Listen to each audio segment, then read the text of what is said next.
सी राजा मोहन का Indian express से great power rivalry से संबंधित है। आप जीएस पेपर सेकंड के इस टॉपिक से आर्टिकल को रिलेट कर सकते हो। क्या कंटेक्स्ट है? कंटेक्स्ट तो देखो क्या ही है, राइवलरी तो ग्रेट पावर्स के बीच में चल ही रही है। पिछले हफ्ते रशिया के राष्ट्रपति पुतिन और चाइना के राष्ट्रपति शी जिनपिंग के बीच में एक समिट ऑर्गेनाइज हुआ, जिसमें दोनों देशों ने अपने बीच की दोस्ती को यूएसए के अगेंस्ट एक यूनाइटेड फ्रंट के तौर पे प्रेजेंट किया। ये कहा गया समिट में कि दोनों देशों के बीच जो दोस्ती है ना, फ्रेंडशिप है, इसकी कोई लिमिट नहीं है, कोई एरिया नहीं है जहाँ पे दोनों देश कोऑपरेट ना करें। तो मतलब इतनी गहरी दोस्ती है चाइना और रशिया के बीच में।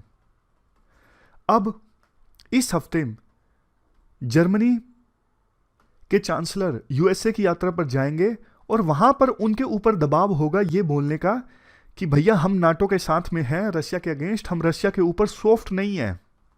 समझ गए? तो ये बेसिक कंटेक्स्ट है जिसमें हम ये आर्टिकल डिस्कस कर रहे हैं। अब इसके बाद राइटर ना पॉइंट रेज करते हैं। देखो, सबसे पहले तो ये समझ लो, जो लोग आज ये बोल रहे हैं ना कि चाइना और रशिया के बीच दोस्ती बहुत ज़्यादा गहरी है, इनके बीच में दरार नहीं आ सकती, उनको थोड़ा इतिहास से सीखना चाहिए। चाइना और रशिया के बीच की दोस्ती है ना, ये साइन वेव की तरह ऊपर नीचे जाती रहती है।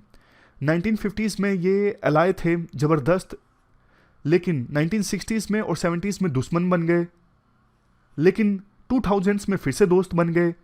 तो आने वाले समय में भी सिचुएशन के हिसाब से इनकी दोस्ती में दरार आ जाएगी, आप देख लीजिएगा। मतलब राइटर इतना श्योर होकर नहीं कहते हैं, लेकिन उनका कहने का मतलब यही है कि इनकी दोस्ती जो है हमेशा कांस्टेंट नहीं रहती है, कभी ऊपर कभी नीचे इनकी दोस्ती चलती रहती है।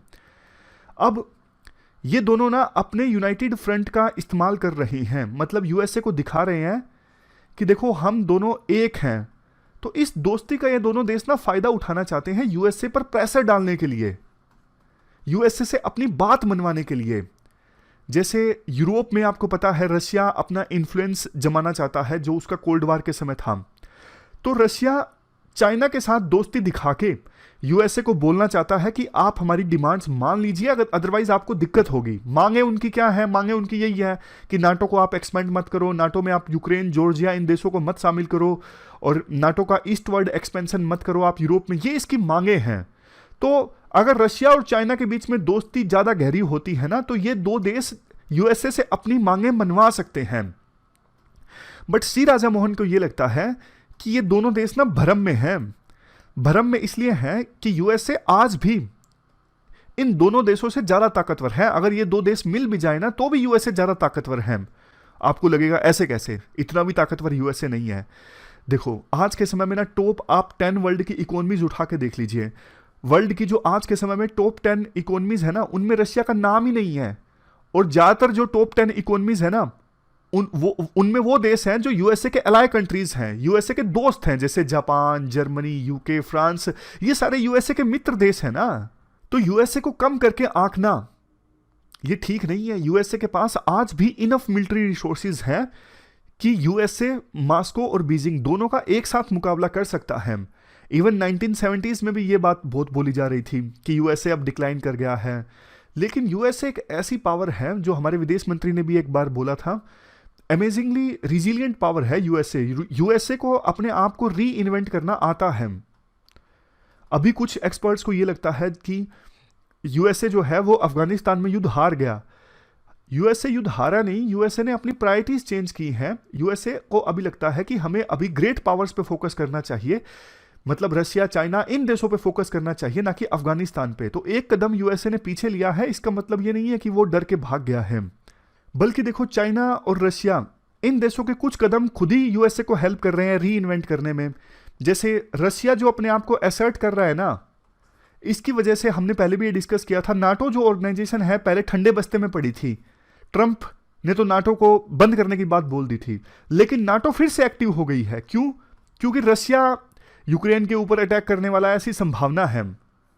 चाइना का आप देख लीजिए, चाइना एशिया में अग्रेसिवनेस शो कर रहा है, उसकी वजह से इंडिया जैसे देश आज यूएसए के काफी करीब चले गए हैं। तो इन देशों के कुछ कदम ऐसे हैं जिसकी वजह से अपने आप यूएसए री इन्वेंट होता जा रहा है। लेकिन बट देखो, इंडिया के संदर्भ में अगर बात करें ना हम, इंडिया के लिए सिचुएशन आने वाले समय में डिफिकल्ट होने वाली है। क्योंकि जर्मनी जैसे देश जो चाहते थे कि हम एक ब्रिज का काम करें, मीडिएटर का काम करें, यूएस से एक तरफ, रशिया चाइना दूसरी तरफ, उन देशों को ही मजबूर होना पड़ रहा है यूएसए के साथ खड़ा होने के लिए। तो इंडिया जैसे देश जो बहुत बार स्टैंड नहीं ले पाते, बीच में खड़ा होना चाहते हैं, मुश्किल हो जाएगा इंडिया जैसे देशों के लिए बीच में खड़ा होना।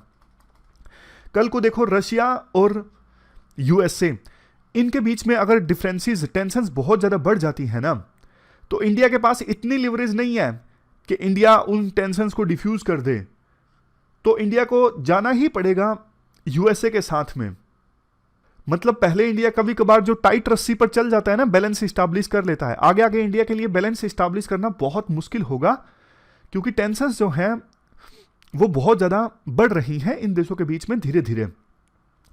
यूएसए देखो ये चाहता है कैसे ना कैसे करके चाइना और रशिया के बीच में दरार डाल दी जाए, इसीलिए तो थोड़ी मतलब अपीजमेंट की थी यूएसए ने रशिया के साथ में, ताकि रशिया और चाइना के रिश्ते में दरार डाली जा सके। ये बात इनको भी पता है कि हम दोनों मिलके ही कुछ ना कुछ यूएसए से हासिल कर सकते हैं, अकेले अकेले भिड़ेंगे तो हमें नुकसान ही होगा, हमारी उतनी औकात है नहीं।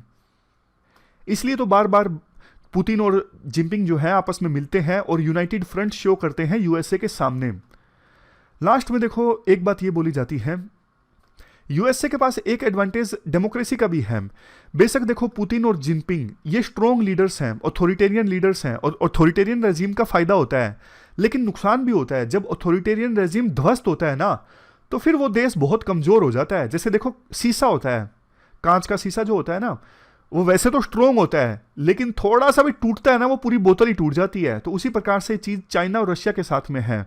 पुतिन को अगर कुछ हो गया या फिर कुछ भी प्रोटेस्ट फैल गया रशिया में, तो इतना जबरदस्त प्रोटेस्ट फैलेगा कि वो रशिया बहुत सालों के लिए कमजोर हो जाएगा। फिर उसी प्रकार से सेम सिचुएशन चाइना के साथ में है। स्ट्रॉन्ग लीडर्स की यही दिक्कत होती है, जबकि यूएसए में तो डेमोक्रेसी है। यूएसए में ट्रंप पहले थे, बाइडन आए, तो सिस्टम चलता रहता है, एज सच बहुत बड़ी दिक्कत नहीं आती है। तो ये हमने पूरा आर्टिकल डिस्कस किया ग्रेट पावर राइवलरी से संबंधित। हमारी आज की इस डिस्कशन में इतना ही है। आज हमने 3 इश्यूज को डिटेल से डिस्कस किया। Thank you very much for discussion.